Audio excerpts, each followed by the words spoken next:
The US and Iran signed a peace deal at Versailles. The Strait of Hormuz closed for nearly 4 months and it's set to reopen. The largest supply disruption in the history of the global oil market is coming to an end. And now is probably the exact moment to ask, what did it actually do to Africa? The answer is probably a lot more complicated than most coverage suggests. On the painful side, fuel prices surged across East, Southern, West, and North Africa. Uganda was down to weeks of fuel stock in March. South Africa rationed diesel.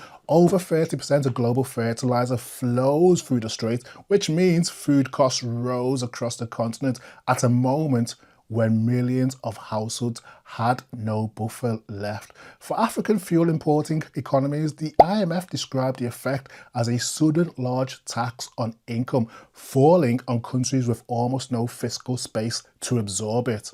But something else happened at the same time. Africa imported 15 gigawatts of solar panels in the past 12 months, a 60% increase on the year before. The Dangote Refinery increased production to help fill global shortfalls, which demonstrated that African refining capacity is now a strategic continental asset, not just a national one. Cape Town, Durban, and Walvis Bay ports actually benefited from shipping diversions around the Cape of Good Hope, and major global energy manufacturers are now actively targeting Africa as their primary next growth market, not because of a report or a policy announcement, but because the crisis made the case better than any analyst could. The structural vulnerabilities were real. Import dependency, thin fiscal buffers, food systems exposed to global fertilizer markets.